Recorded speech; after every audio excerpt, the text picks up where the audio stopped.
Whistles Go Woo is with us today. This is a great showdown slate because if we can find a way to just get some different paths, it could be a really good slate to get to the top of the leaderboard. These quarterbacks keep coming in lower owned than I think they should be. Tons of 10% captains, 12% captains, 9% captains. And I think the game is just adjusted a little bit in these showdowns where everyone knows the receivers have the highest upside, highest chance of shipping these showdowns. It's just a matter of who you're going to play with, Taysom. I remember tons of slates where the studs like Kamara, Michael Thomas, he just wouldn't get them as involved, and some of the lesser guys he would pepper, and one of them was always Deontay Harris, who I'm sure JSU was talking about. 400 cheaper than Ingram, so you kind of get a natural pivot off that chalky Ingram. You play Taysom with them, and then you can play 3 or 4 Cowboys too.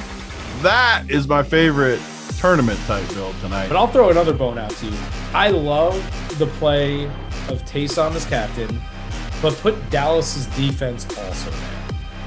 And I know that seems kind of crazy, and most people would think, I don't know, blah, blah, blah. But can't you imagine one running touchdown, one throwing touchdown, but then a pick 6 for Dallas tonight? What are you feeling with these receivers? Is there one that you just think is better than the rest, or do you feel they're all kind of similar? Yeah, it's going to kind of be Gallup for me just because of price. I mean, you look at these prices. For me, you got to decide between CD or Coop, and I'm always a CD guy. Isn't there anything better, Whistles, too, than when you ship with just some random team that looks terrible? And then everyone's like, how'd Whistles ship with that team? Oh, how did he do that? Like, that's just so satisfying. Have a good time tonight. Woo! We'll see you guys later.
What's going on, everybody? Welcome to the Run Pure Sports NBA Hardwood Show. I'm your host, Mangone.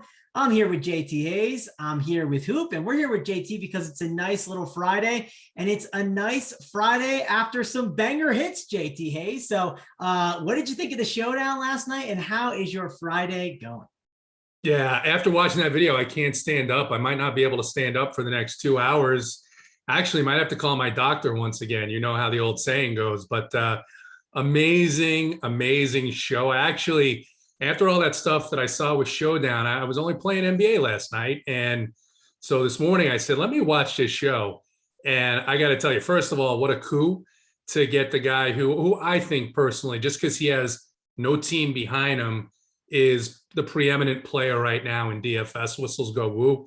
He basically gives the lineup that wins the whole thing, gives you a couple of variables that you could pick. And we've got the sharpest members too. And they just absolutely smashed. Just another awesome, awesome night for Run Pure Sports. And we're going to run into another one tonight. Great slate, some injury news coming out, and I'm excited to get into it. Yeah, well, I mean, before you crown Whistles Go Woo as like the king of Showdown, like not so fast, my friend. Denny G says Hoop becoming the king of Showdown because Hoop was up there at the top holding hand. So Hoop was on a similar build as him, I think I noticed. And there was a couple people on it, and it was a good one, though. You still got a nice little amount of money there. It wasn't a solo ship, but hey, Hoop, you still profited on the night, and having rich parents pays off. having rich parents really pays off, big time dividends for sure. And it hit again last night. I mean, yeah, we were talking in the opening that the Showdown stuff is treated me very well. And I think I have a really good read on it. Combine that with the show that those guys laid out yesterday. I mean, it was, if you watch that show and applied what they said and built lineups, like I feel like my kids could have built the winner last night. I mean, these guys were like literally spot on, and they laid it out for you exactly what to do. You know, JSU and Big T really liked Deontay Harris. He was the key to everything. And then Whistles kind of throws in that little nugget there along the way. Like, I really like playing Taysom in the captain with the Cowboys defense. So if you played Taysom, Deontay Harris, and Cowboys defense, I mean, honestly, it didn't matter what else you had in your lineup. You were going to make money. And like you guys said, it's beyond just taking that. I mean, some of these guys got all the way to the top. We had a guy that took down $560,000, chopped the Millie Maker just 2 ways. It was a phenomenal night. And I mean, you like to see it because it's not like last night people were doubling up their money, playing for 20 and making $40, playing for $10 and making 80.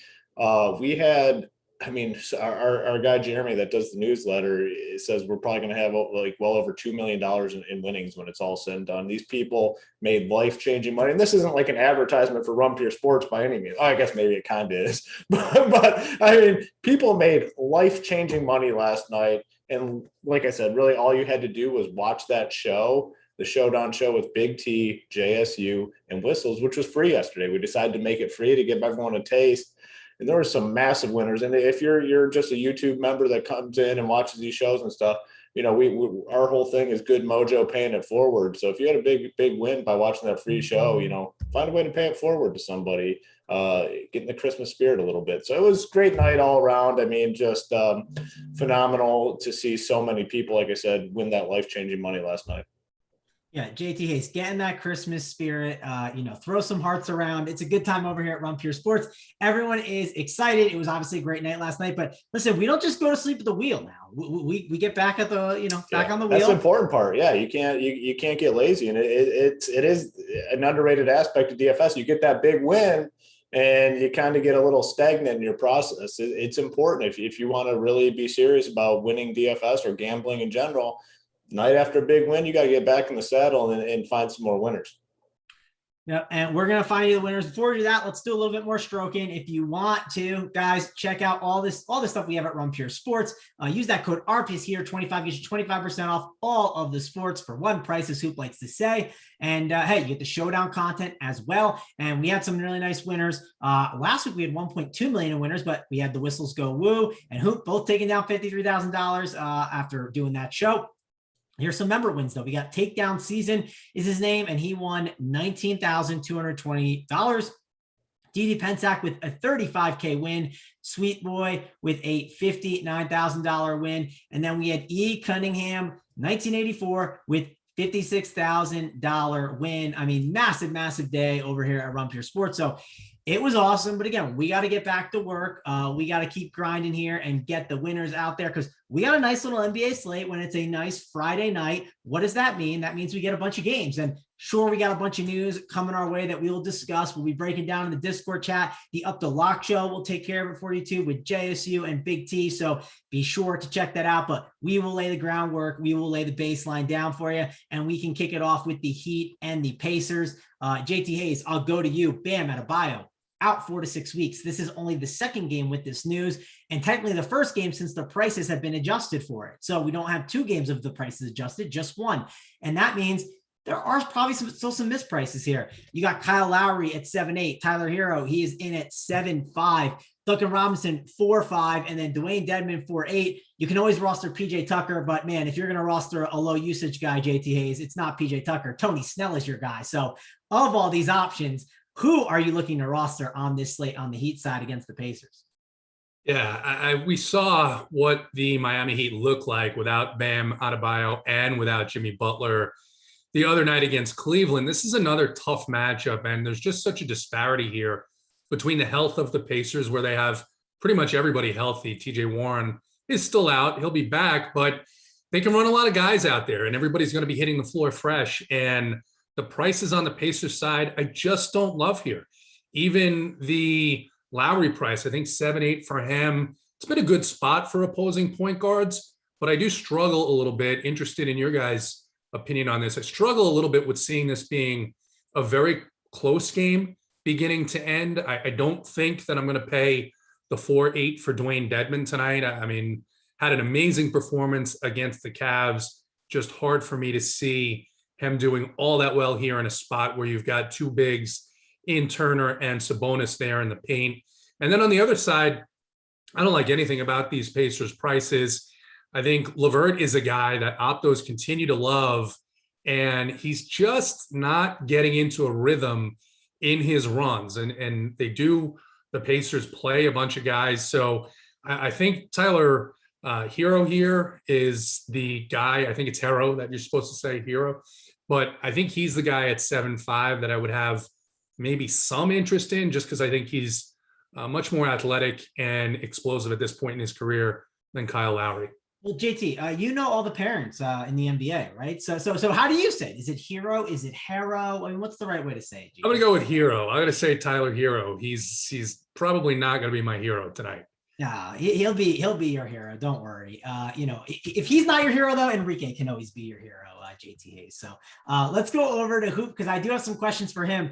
I want to know about Kyle Lowry's price tag at 6.5 on FanDuel, because yes, Lowry has not been as great, but the price tag is very, very tasty, as we like to say over here at Run Pure Sports.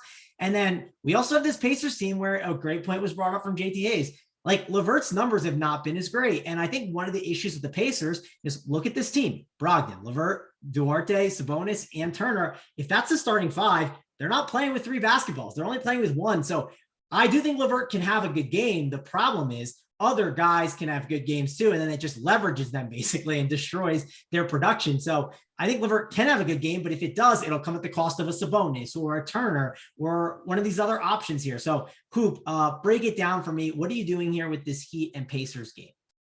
Yeah, good point on LeVert. I mean, he keeps showing up in these projection models as being a good value, but it's just simply not the case. I mean, you look at this lineup, there's just not enough ball to go around for all these guys, and it appears LeVert's the guy that's kind of taking the back seat. Duarte in there is terrible for a guy like LeVert. Duarte is going to be shooting the ball. So you have 5 guys that kind of, not necessarily, Turner might be a little bit different, but 4 for sure that need the ball.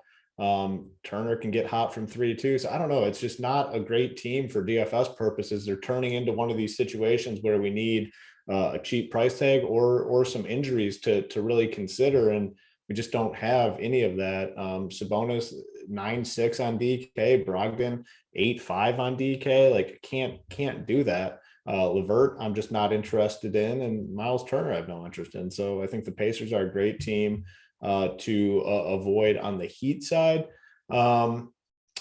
Slight disagreement with JT on Dwayne Dedmon, and I hate to disagree with my boy JT, but I think this matchup is actually more beneficial for Dedmon, because the Heat are going to need a big guy out there. The Pacers always are going to have, one of Sabonis and Turner on the court. The Heat just don't have any big bodies. So as long as he stays out of foul trouble, he's going to play, probably 30 minutes. And he's a guy that just needs the minutes on the court to get there to pay off the price tag. So I do like Dedmon quite a bit. Hero, I have some interest in. I mean, that was a bad game. I mean, they looked really bad. That part I do agree with. They looked terrible.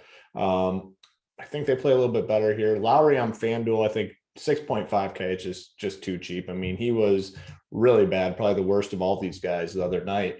But at 6.5K, where if he gets in the mid 30s, he's really paying off that price tag. I do like that. The 7.8 on DK is tough to absorb.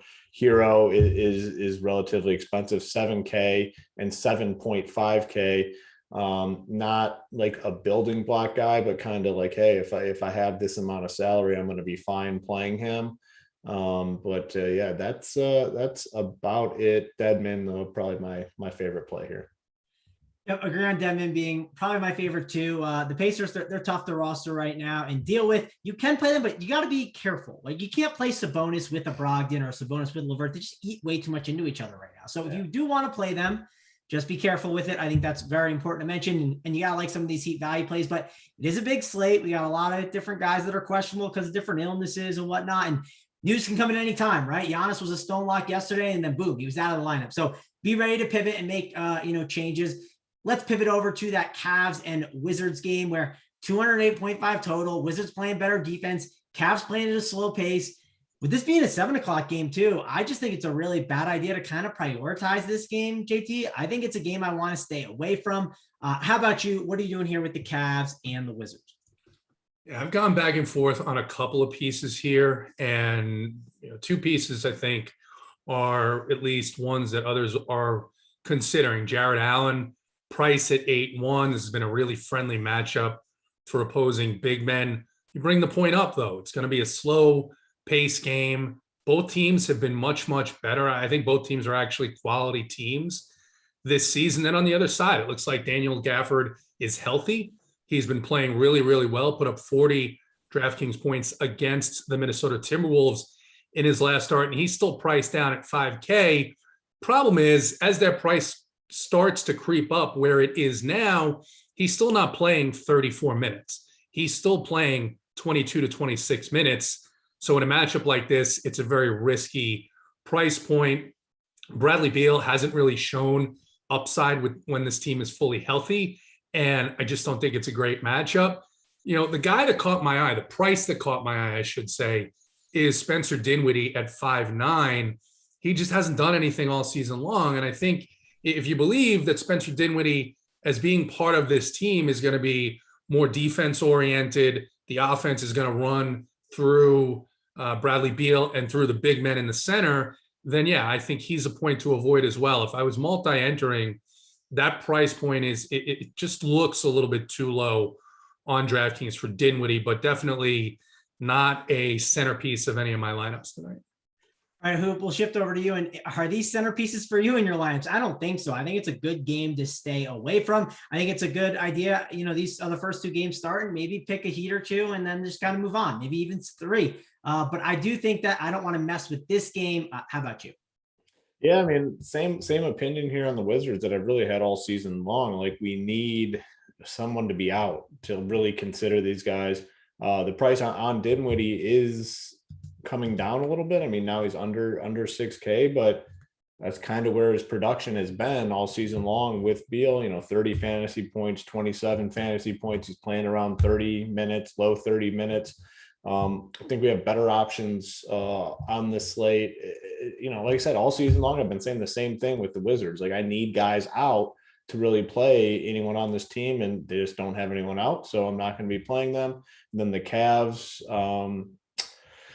I don't know. I mean, nothing really stands out from a price point perspective. They're getting healthy now. Kevin Love has had some big games here along the way, which obviously takes away from the starters. I mean, maybe a little Kevin Love in tournaments. He's still kind of cheap, 5.1K, flash 40 fantasy point upside. So I guess maybe if you're full MMEing, you can keep him in the player pool, but nothing else, really stands out. I mean, they're returning to full strength outside of what's his name, the point guard. Slipped my mind. Who's a guy that's out long-term for him? Can't think. Sexy Colin. Yeah, there you go. Sexy Colin. He's the only one that's really out. I mean, they're basically back to full strength. Not a good spot. I'll be fading this game, but I do actually like the Cavs as a bet. I think they're actually a pretty good team, and I think this is more of like a toss-up than a 3-point spread.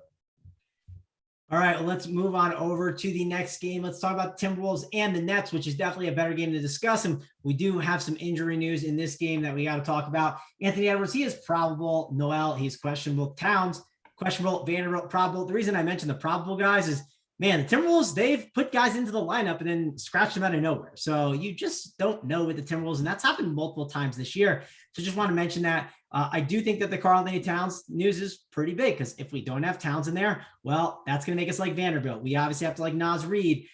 You like the usage for D'Angelo Russell and Anthony Edwards. And this is a Nets team where you can definitely, play guys against them because the pace that they'll play at, it should be a good game overall. You could make arguments the Nets could blow out the Timberwolves, especially without Towns and with their defense, having some issues lately with no McDaniels, no Beverly. I mean, they're just losing too many pieces. You take away Towns. me. It's just at that point, it's just so many moving parts where it's just new. It's a new team at that point. So JT, I'll go over to you. Timberwolves and Nets is a good game here. Do you want to get exposure to it based on the cat news? How are you handling it all?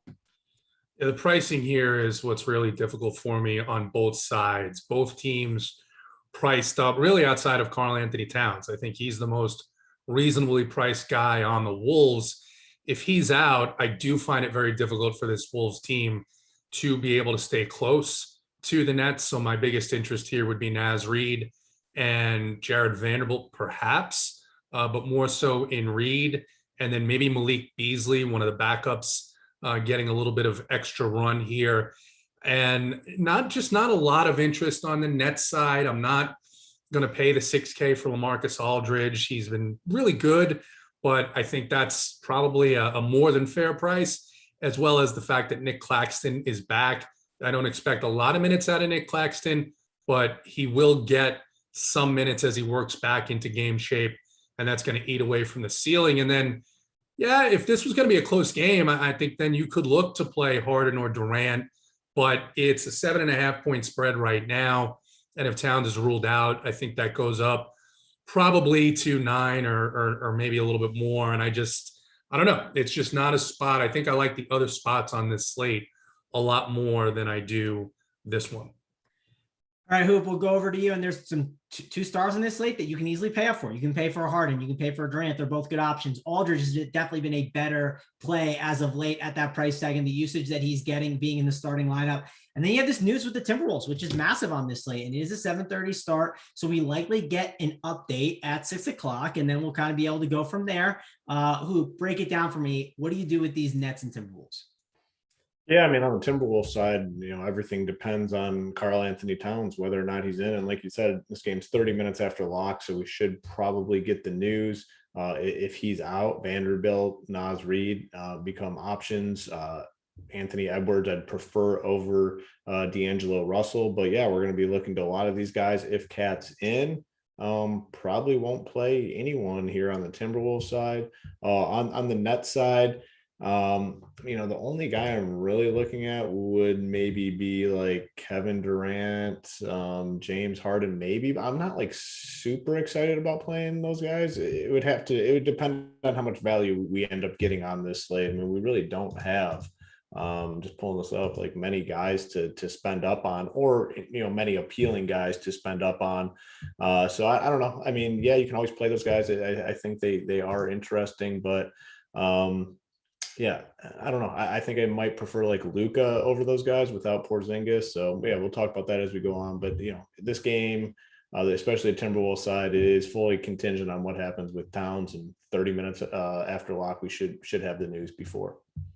Yeah, that news will definitely be very important. I do agree. Like there are not like amazing spend ups and values on this slate compared to some other ones for it being a 9-gamer, but we easily could have some of them kind of like pour in as the slate goes on, and the slate can easily change. And speaking of a game that helped change the slate, we got the Sixers and the Hawks here, 216 total, which the Hawks, they are not the same team right now. They do not have Hunter. They don't have Cam Reddish, and they're missing a lot of guys where they're at the point where you can actually score on them more defensively. And Trae Young, Kevin Huerter, I think they're both really good options that you can go to. With TLC in that lineup, I mentioned on last show, like TLC, yeah, he's okay. And he was okay at his price of $3K, but he's not a high usage guy. And then that helps Trae Young. It helps Huerter. It's going to help Collins, even Capella. So these are guys to not ignore, especially with the news that there's no Tobias Harris. And now this makes it interesting where some of the prices have gone down on some of these Sixers. You got Georges Niang at 3.5K, Danny Green 3.2, Embiid is back, so that does muddy some things up. Seth Curry is in there at 5.1K, and then Tyrese Maxey at 6.9. So JT, I'll go over to you. You are the Atlanta Hawks guy. Have you noticed that they are a team that you can score in a little bit more, and it's worth looking at some of these Sixers values and some of these Hawks guys in a little bit of a game that could become a shootout? Yeah, they played a really, really good game against the Pacers, but they also let multiple Pacers get pretty good scores. And they've gone back now where Trae Young is playing 39 and 40 minutes, which is great for Trae Young. It's good for the Hawks offense, but it's also really good for the opposing point guard. And we've seen that now. We saw it with Malcolm Brogdon the other night. And when I saw Tyrese Maxey's price, that it's now come down under 7K, I was somewhat interested before the news that Tobias Harris got ruled out. And I'll talk about the Sixers and my interest there in a second. But Trae Young took 27 shots in that game against the Indiana Pacers, and his price only went up $400 on DraftKings. 10-2 seems like a lot for him, but missing Bogdanovich, missing Hunter, those are guys that were taking, let's say, between 15 and 18 shots a game combined, and you have a bunch of minutes there as well. So I think he's in play. You talked about Kevin Huerter. I mean, the Sixers you can target with opposing shooting guards. Huerter's price 5-1 came up just a little bit, still a good matchup here. And then one of the guys off the bench, Danielle Galinari, at just 4-1 on DraftKings. He played 29 minutes against the Pacers, only took 9 shots in that game, but I think this is actually a better matchup for him, especially with Tobias Harris out. On the Sixers side, primarily interested in Tyrese Maxey. And I think now without Harris, I think this is a little bit more of a spot where we can look to, if the Sixers show up to play and play competitively, then it's hard to see how Joel Embiid at just 10-5 is not perhaps the best spend up other than Trae Young on this slate. All right, Hoop, we'll head on over to you. But before we do that, guys, hit that like, hit that subscribe on the video. It helps us out a ton. We got 420 watching, 168 likes. And I think some people were watching that video at the start of the show. They got distracted by all the wins, and a couple people are sleeping here. So let's get those up. It helps us out, and we appreciate it. Hoop, I'll go back over to you. There is some value here on the Sixers that we can't ignore. And I do think you can make arguments that there are some Hawks guys that are kind of interesting here that should not be ignored on this slate. Trae Young has been, playing great, especially with the role that he's in with all these guys out. It makes sense to get him on some of your lineups. What are you doing here with the Hawks and the Sixers? Yeah, I mean, the Hawks are a team that, we talk about a lot where they just have too many guys. Well, now they're down a few guys, and we're starting to see some big minutes out of some guys here. Like JT said, Trae Young back to 38, 39 minutes in competitive games. Kevin Huerter playing upper 30s. Gallinari is finally getting some run off the bench. He played 30 minutes last game. He's 4.1K. His game kind of sets up pretty well for DK scoring, where you get the 3-point bonus. John Collins, I think, is a little bit interesting as well. I mean, the main thing here is they appear to have a cap on the minutes for Lou Williams, and it's like 15 or 16. So it's actually pretty important for DFS purposes. It really forces those other guys into big roles. We have a competitive game here. The Hawks are only favored by 2.5. So I think we can count on these guys getting a lot of minutes. Trae Young, I think, a really good tournament play. People have just forgotten him because there's a lot, at the end of last season, the beginning of this year, just a lot of ho-hum performances because they're a deep team. Well, they're not deep at this point, and he's playing a lot of minutes in close games. So I really like Trae Young in tournaments. Huerter in play, I think, in all formats, same as Gallinari on the 76ers side. Embiid, I mean, without Harris, again, another guy that's not really popping all that much in projections and whatnot, but I mean, playing Embiid and Trae Young and maybe some of these secondary pieces in a little mini game stack, 2.5 point spread here, high-ish total. I mean, a 216 total nowadays is somewhat high. I think it's a really good spot. And I want to see who starts for the 76ers. I mean, the way it's been most of the season with the 76ers, when guys are out, the ones that start get the biggest benefit. So if Georges Niang's in there, 3.5K, I think it's a great price tag for him. Again, another guy that suits DK scoring pretty well. I mean, he tends to knock down some threes. So yeah, I do like this game. I think it's somewhat going to be overlooked, and you can get a lot of upside here and a lot of minutes too. I mean, a lot of these guys are going to be forced to play a lot of minutes. So I think it's a pretty good and maybe a sneaky game. Yeah, no, I agree with you. And the one thing to mention with Trae Young too is his usage has definitely gone up. And you have on the opposite side, you have Joel Embiid, who's going to be tough down low and probably funnel some shots more towards the arc instead of in the paint. And that's going to be good for Trae Young. Ultimately, he's going to be chucking up shots. And you might say, oh, Tyrese Maxey, really good defender. And I did hear the coach of the Hawks, he kind of talked about it. He was like, hey, Trae Young last year, he didn't know how to play against almost every defense, but now he basically feels like not that he is the league solid, but he feels way more comfortable against almost every defense. And there's games where he just is going to chuck. And I think this is a game he's going to chuck, and just a matter if they go in. So I think in tournaments, really great play. It is a hefty price tag, but I do think you're getting some reduced ownership on that. And I like him a ton. So like Trae Young is an option in tournaments. Let's move on over to the next game. And this is one of those games, Magic and Rockets, where if you are a DFS guy, you love this game. If your buddy is coming over to hang out and watch some sports tonight, JT Hayes, he's going to ask you why on earth you're putting the Magic and Rockets on, because it doesn't make a lot of sense. But you know what does make sense? Cole Anthony against the Rockets, Wendell Carter against the Rockets. I mean, it's just a great opportunity for these guys. Christian Wood, yes, he disappointed people the other day, but he is someone you can look at. Sean Tate had that monster game, got a little bit of a price bump, but Rockets and Magic is definitely a good game for DFS. How are you breaking it down for me, JTAs? Yeah, I think you put the Hawks and the Sixers on the TV. You just follow along with the Rockets and the Magic on the DK Live app is basically how you handle that one. But you mentioned it, a lot of usage out here to go around with Kevin Porter Jr. missing. Jalen Green is already out. Armani Brooks is a guy who becomes interesting, likely moves into the starting lineup at, I think, 3.4K on DraftKings. And then, you know, a guy who nobody likes to play, but now he's under 5K is Eric Gordon. Eric Gordon is a guy, has been a guy who has done well when the primary ball handlers, the primary scorers on this Rockets team have missed time. This game is expected to stay close. I think you can play Tate. I think you can look to Christian Wood. I think he's in that price point where he really needs a massive game to pay that off. He's obviously capable of doing that. I think there may be some better priced plays. I just like the pricing better on some of the other guys. Cole Anthony, first game back. I was one of the many people who said, I'm not going to play. I'm going to see how he looks. He looked absolutely great as the Magic upset the Denver Nuggets. I think he went for 40 DraftKings points in that matchup. This is going to be a much easier matchup for him. He's a guy that they have a lot of confidence in. They're developing him. He's playing big minutes. And then you talked about the big men there. I think Bamba and Wendell Carter Jr. both still priced in the mid 6K range. And I think that this is a very good matchup for either one of those guys as well. And then with some of the injuries that the Magic have had, Terrence Ross has been getting somewhere in the neighborhood of 20 minutes off the bench in this matchup at just 3.1K on DraftKings. I think he's a viable pay down here, punt if you need him. Yeah, I mean, I think this is a game that you definitely want to look at in DFS, but I like the Magic side a little bit more.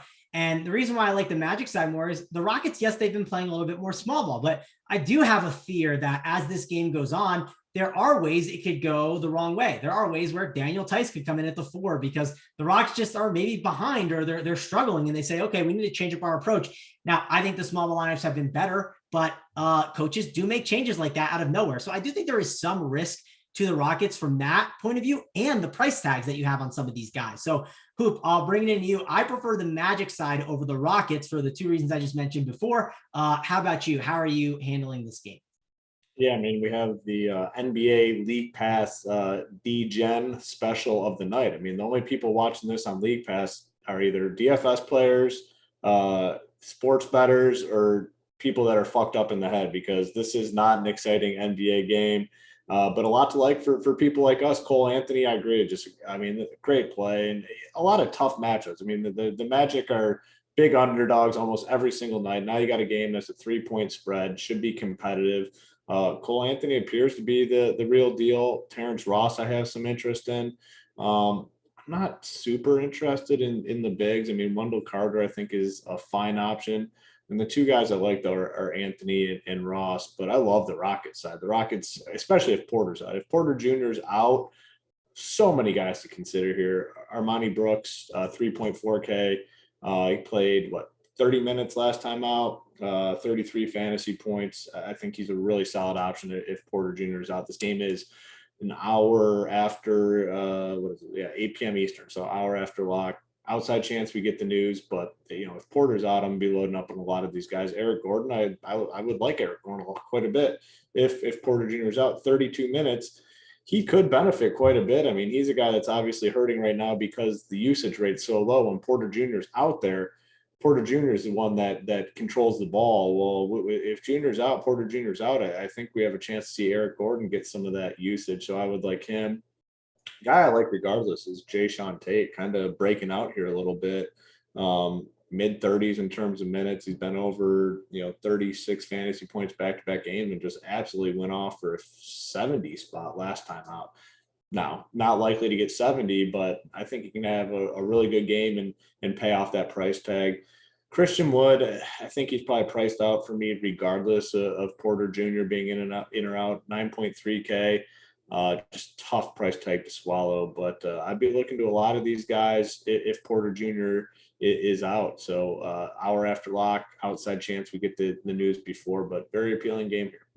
Yeah. Another thing too, is like if Porter Jr. is not in, I think that hurts Christian Wood more than I think some people would think, because the problem I have is the efficiency of the offense is going to be a lot worse. And I do think that could be a struggle for them. Now, could Christian Wood get there? Sure. He could have a big game, but I think it could affect him a little bit more. And I have some concerns there. I like the Eric Gordon call. And then Sean Tate, you don't need him to get 70. The Sean Tate game 70 was nice to have. It was great times the other day. I'm not going to play him at 7.5 on FanDuel. I'll tell you that right now. That's a little pricey for my liking. But over on DK at 6K, I think going back to him is a great idea. And I think he's a really, really good option. You don't need 70. You can get 30. And that's perfectly fine. Of course, you want more than that, but 30 would be perfectly fine with me at that price tag. I don't got too much else to say. Anything else to talk about with this DGen special here, JTAs? No. I mean, I kind of, I guess, soft pedaled my feelings on Wood, but agree completely with Hoop that it's more the price point. Doesn't matter what happens.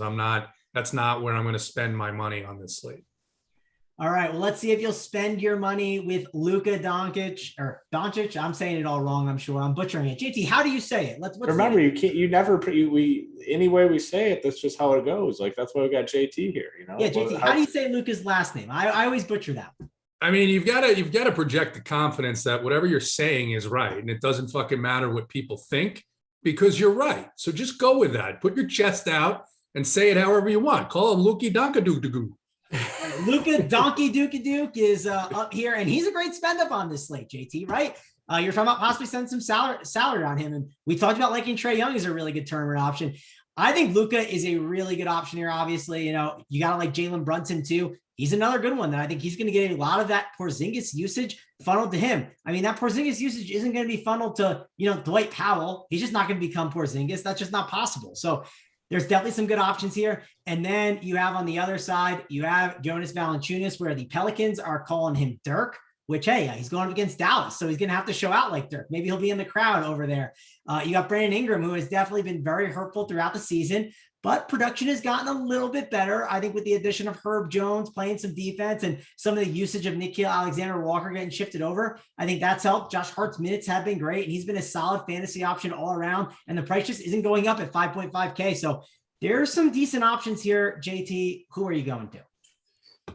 Yeah, I'd love to say that I love this game, but I just don't love either one of these teams in rotations. On the Dallas side, you do have the big injury there. You have Porzingis, I think, still doubtful, but that usually means that he's not in. So there's no denying the upside that Luka has. He's shown it a handful of times this season. He was on his way to a monster performance the other night against this same team, but they just blew the doors off of them and he didn't need to play in the second half. So definitely in play. There's definitely enough salary to get to him pretty easily on this slate. And you've got Brunson, who's now under 5K. I believe his third game coming back from being injured, and he's under, like I said, under 5K, 4.9. He's going to get some extra shots because of the Porzingis miss. Maxi Kleber, I expect, is going to get the start here. Decent matchup, decent price point for him. The Pelicans are tough. The price on Joval way up over 9K, 9.2, 9.3 on DK. Brandon Ingram, 7.5. Like you mentioned, he's kind of had a ceiling this season so far of about 40 fantasy points. I think we can do better on this slate. And then, it's been really frustrating. Devontae Graham, Nickeil Alexander-Walker looked both really good at times last season and beginning of this season. And then it's just fallen away, probably because the usage is running through Ingram and through Joval and also through Josh Hart when he's been in there. Hart's still questionable. Hart would be a piece that I'd be interested in at 5.5, but that's kind of, I just like other games so much more because I think the Pelicans team as a whole the roster construction there isn't really conducive to them competing with a team like Dallas, even without Porzingis. All right, we'll shift on over to Hoop, and we got people in the chat saying it's a Boban night, and I don't think it's a Boban night, Hoop, because if you put J-Val at the three-point line, Boban, those cement feet cannot do anything out there. I mean, it might look like title against Big T. That's how bad it might look with Joe Val over on Boban. So I don't think it's a Boban night. I think we're happy that KP is someone that we might not have to deal with tonight. I'm like very happy. No KP. Let's go to Brunson. Let's go to Luka and call it a day. I think that's the best way to approach it. How about you? Yeah, I mean, great spot here for Bron. Well, first off, it's definitely not a Boban night. Boban is not a guy that I'll be playing tonight.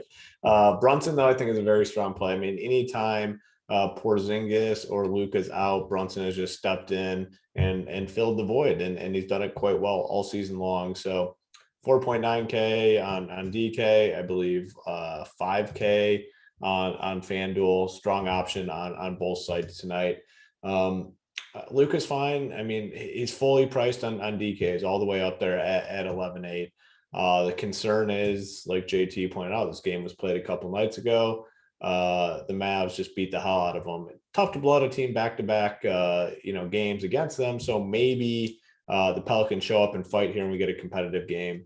I'd take a shot on some of these other, the secondary Pelicans guys like Devontae Graham, Josh Hart, I think are fine options. Like if you're playing Luka. So if you're going to be heavy Luka tonight, definitely, plug in a couple of these guys, because you need these guys to have big games for this game to remain competitive.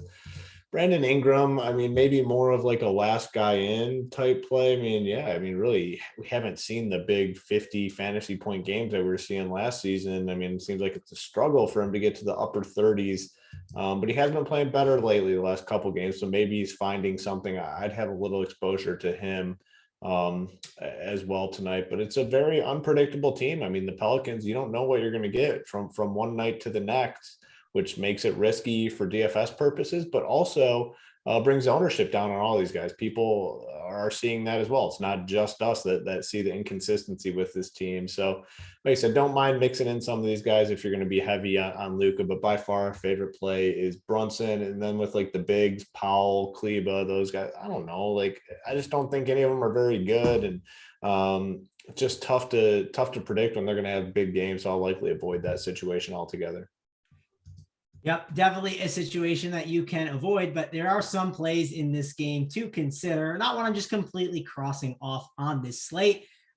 We could shift on over to the Boston Celtics and the Utah Jazz. But JT, we got to check out the likes now. We're at 500 watching right now, 213 likes, and we're doing pretty good. But what's the number we're setting to give out those plays so we can, take the rich parents and head on over on Air France and check out the Eiffel Tower play of the day? Yeah, I mean, I see the 212 likes compared to 501 watching. I wonder if the people that are watching, that wherever they're showing this, if it's like an orthopedic hospital and everybody's hands are broken. I mean, 212 out of 500. Hoop said 250. We now have to get to 280. 280 is the new number. That was just insulting to see that low number. And I got to give one of our guys, one of our members, a shout out, because he brought up a key point that I wanted to mention. And he reminded me of it. In the last game with Dallas and New Orleans, Dallas shot nearly 70% from the field as well. So don't expect that to repeat either. Yep, definitely makes a lot of sense there.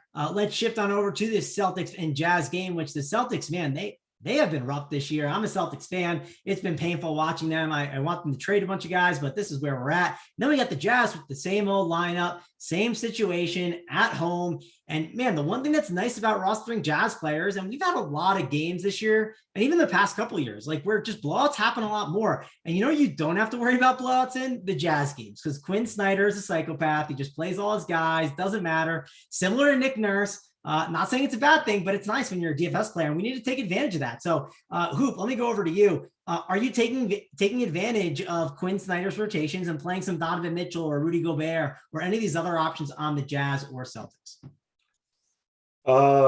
Man, I can't imagine clicking any name from this game. I'll make it short and sweet for you. Like, I am not playing anyone. No interest here. I mean, two of the less appealing teams for DFS purposes, they're both pretty much. Is what Jaylen Brown's out?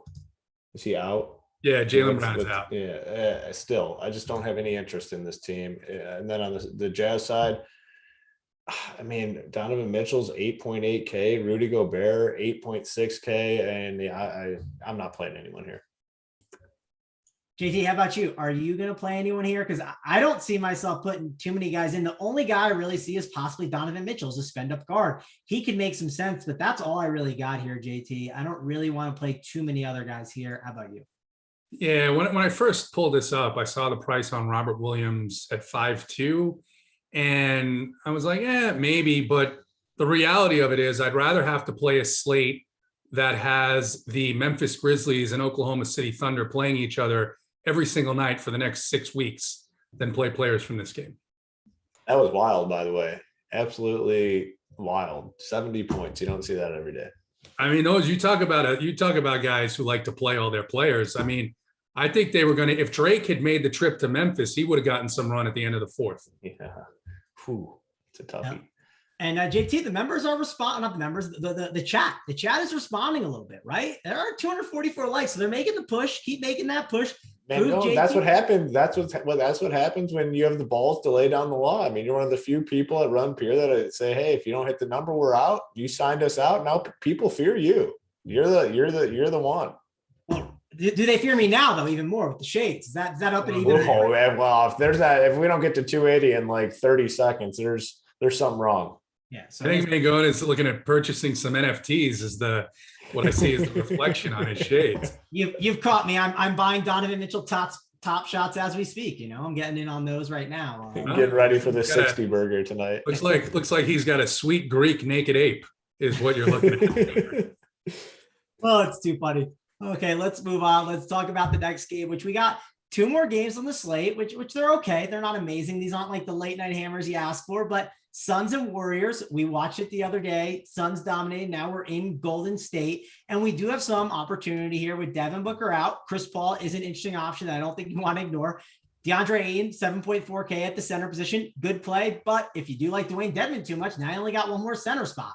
They're just center is tough sometimes, and that's one of the issues you might run into because I think DeAndre Ayton is a great play. I think Cam Johnson, who had a great night the other night, really good option as a value play. Jay Crowder, I would not ignore. So there are options here. And on the Warrior side, we know Steph Curry can always go for a big game at 11.9K. It's just, is that worth the price tag? That's one of the issues we're having with the way the pricing is right now, Hoop.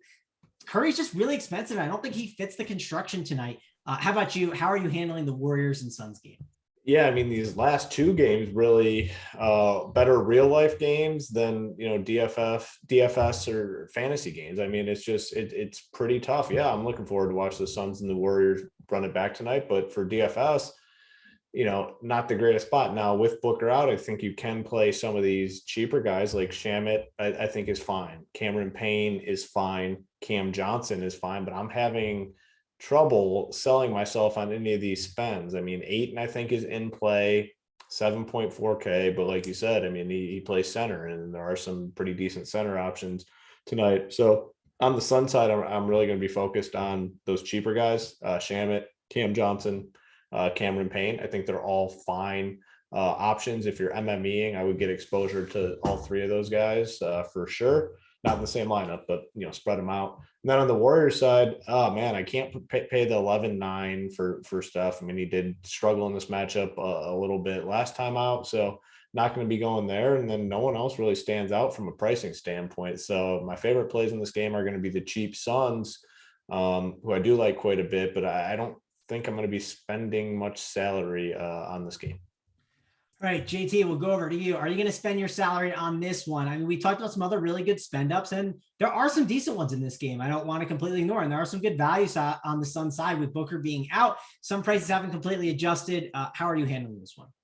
I kind of feel the same way as Hoop does, even with some of the cheaper guys. It is a back-to-back for the Suns, but without Booker, a bunch of these guys played 20 minutes last night. Payne has been doing that mostly. Cam Johnson has been doing that a little bit as well. On the Warriors side, they still have Jordan Poole priced down at 6.5. And the way that the Suns bottle up Stephen Curry, it looks like it gives Poole the option here to shoot a little bit more. And he's probably the only guy that I would be interested in on the Warriors side, particularly if Wiggins is out again. And then, yeah, I don't have a feel that this game is something that I have to have a piece of. There's plenty of value here on this slate that I don't think it's one where you have to have one of those Suns. I don't think it's a night where, oh, it's a back-to-back. Let's look at JaVale McGee. I don't think it's the night for that. All right, let's move on. Let's talk about the last game of the night. It's at the same time as the other one, but still, you get a nice little 2-game slate. JT, I'm sure you'll be in there a couple beers deep, asking for a late night core. I'm sure you'll be in there in the Discord chat trying to figure out who to play, because we got to talk about these Clippers and the Lakers. Westbrook, LeBron, Davis, they're all in play and options, but I just, at these price tags, I don't really want to play them too much. And then the Clippers, they are returning Paul George. Price is up at 10.3K. The other issue I have with Paul George, I don't think when you get LeBron in there, they play a little bit slower. It's just a different situation. And then I do think Paul George, though, at 9.2 is really in play, or it's like 9.3. It's around that range. So it's a huge price difference that's worth talking about, JT. So what are you doing here with Paul George, and what are you doing with the other stars on the Lakers side? Yeah, as for Paul George, I'm not going to pay the 10-3 on DraftKings for him. I think we're seeing that over a prolonged period of time, that this is not a guy who's built to be that massive usage, ball handler, scorer, and get all of those other assist categories, rebound categories. Just not that guy. It can happen. He'll have those games. I just don't think, for the reason you mentioned, this is going to be a slow game. It's going to be kind of a maybe somewhat interesting game to watch, but in all reality, not so much. So not really interested there. Reggie Jackson's price came up to 6.6, and I just think there's more consistent plays on this slate, even though the Lakers have been really, really bad against opposing guards. He just, I don't know, he just doesn't even seem to do well. He didn't do well in the matchup against the Kings a couple of nights ago. On the Lakers, not going to pay for Russ at 11 with LeBron and AD healthy, not paying for AD at nearly 12K, I think, on this slate. So going to miss those. The one interesting thing that is going on with the Lakers, and we talked about Eric Gordon before, maybe it's a throwback kind of night in DFS, because they did move DeAndre Jordan out of the rotation completely. They're going to go with Dwight Howard moving forward. And at just 3.6, he played 35 minutes last game against the Sacramento Kings. And 35 minutes, or let's just say he gets 30 tonight instead, of a player with that type of permanent output at 3.6 is something I am interested in from this game. All right, sounds like you can confirm Dwight Howard and JT Hayes' late night core for that 2-game slate. Let's go on over to Hoop. Break it down for me. We don't like the Lakers that much, these stars. You and we've talked about on all these shows. I think it's a good stay away spot. And man, I'm not excited about the Clippers, but Paul George on that FanDuel site, man, that is a good price tag. It's tempting. I don't know what to do with it there. Break it down for me, Hoop. How are you handling George and the other stars?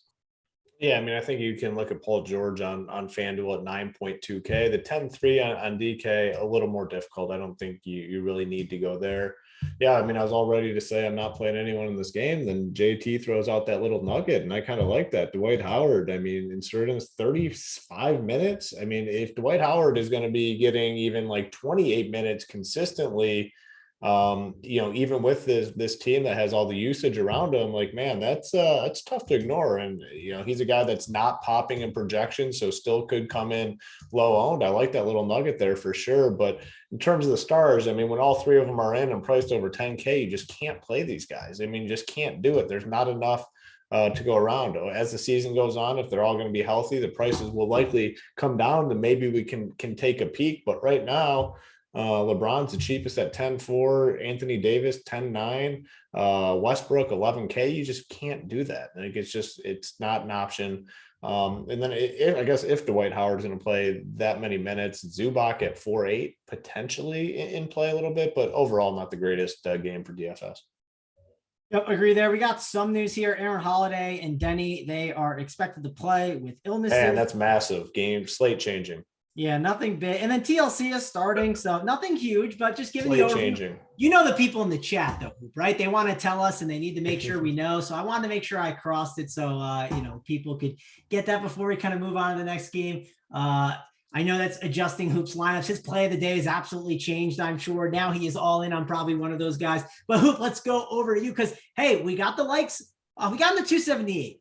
I got faith they're going to get it home here. They're going to close it out for us, Hoop. So let's get it home. It's a Friday. We don't want to kill the mojo, especially after a great day we had yesterday. So let's bring in the plays of the day, Hoop. Who do you got? Who is the rich parents play of the day?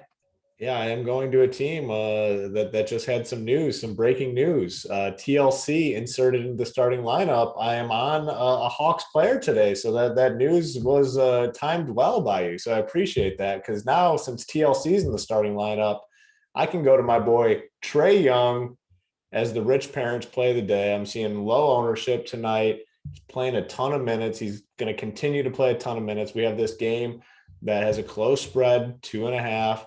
216 total. Love Trae Young tonight at what I think is low ownership, big time upside. He's starting to ball out a little bit. So give me Trae Young as the Friday night rich parents play of the day.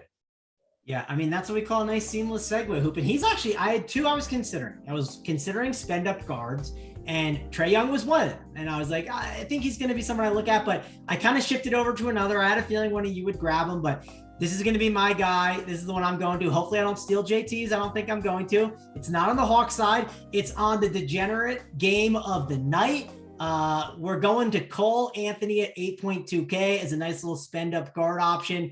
I think he's a really good play here against the Rockets. He just came back from one game, had a nice one. I think there's a lot of opportunity there for him. So like Cole Anthony against the Rockets, he is going to be my play of the day. And this is when we hop on the jet, the rich parents. They provide this for us. It's sponsored by Air France as well. The Eiffel Tower play of the day. JT Hayes, who do you got? Yeah, you know what, Mangon? I meant to send out a memo midday, not sponsored tonight by our old sponsor. We have a new one, sponsored by French Laundry. If you need to plan a dinner party, but hide it from your constituents, French Laundry is the place to go in the Bay Area. And the play of the day, let's stay in Europe. Let's stay in Europe. Shouldn't we? Shouldn't we stay in Europe? We will with Danielle Galinari, 29 minutes off the bench. In a better matchup here tonight, just 4.1 on DraftKings with so much value. Got to sift through it. I think Gallo is a guy who get us 30 DraftKings points tonight. Yep, agree on that. And Hoop, let me go to you. Gallo is his pick. I have a question. Someone in the chat said, "Oh, I picked Cole Anthony, a guy in the opto, right? Is he going to be high owned tonight?" I don't think so. Can you confirm I didn't pick the chalkiest play of the slate? All right. Listen, now, I mean, we've vetoed some of these picks throughout the years, and that's not a veto. That's not a veto offense there. I mean, Cole Anthony is a guy that typically doesn't get much ownership. 8.2K. It's a price tag a lot of people are uncomfortable with. Listen, in the chat, I'll call it out when we need to enforce the veto, but this is not a veto situation. Cole Anthony is an acceptable pick for the play of the day. Yeah, showing him under 10%. Yeah. I have him low, and again, he's a good play. It's these 9-game slates. You have to be a little different with how you approach it, and we don't have to be you don't take a 1% guy just to take a 1% guy, JT, right? You still want to. This isn't baseball where having that 1% guy is the winner of NBA. You kind of want to be on some good chalk. I mean, it's Hoop. You've been doing this forever. I mean, good chalk. Chalk is a good thing in NBA, and everyone acts like chalk is like saying a bad word to like a child. Like, no, chalk is not a bad thing in NBA, right? Hoop?